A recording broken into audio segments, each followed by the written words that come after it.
তো আমরা আজকে পাঁশকুড়া চলে এসেছি। তো পাঁশকুড়াতে এসে বাইক রাখার জায়গা পাচ্ছি না, এতটা পরিমাণে বাইক, এতটা পরিমাণে শুধু দেখো বাইক রাখার একটুকুনো জায়গা নেই, রাস্তা দুধার পুরো ভরে গেছে এত পরিমাণে বাইক। আজকে এসছে প্রসেনজিৎ, প্রসেনজিৎ চট্টোপাধ্যায়।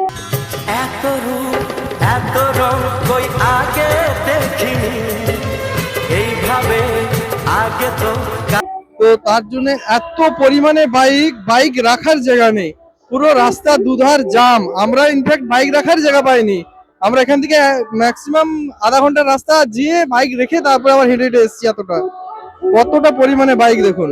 তো চলো ভিতরে যাওয়া যাক। রং কই আগে দেখিনি, এইভাবে আগে তো কারো প্রেমে পড়িনি। তো ভিতরে এসে দেখছি এতটা পরিমাণে লোক সংখ্যা এসেছে, এতটা কুয়াশার মধ্যে, শুধু জাস্ট কুয়াশাটা লক্ষ্য করুন, তেজ দেখা যাচ্ছে না এখান থেকে, এতটা পরিমাণে কুয়াশা, তাও লোকের সমাগমটা একটু দেখুন, কতটা পরিমাণে লোক এসছে। এইভাবে আগে তো কারো প্রেমে পড়িনি।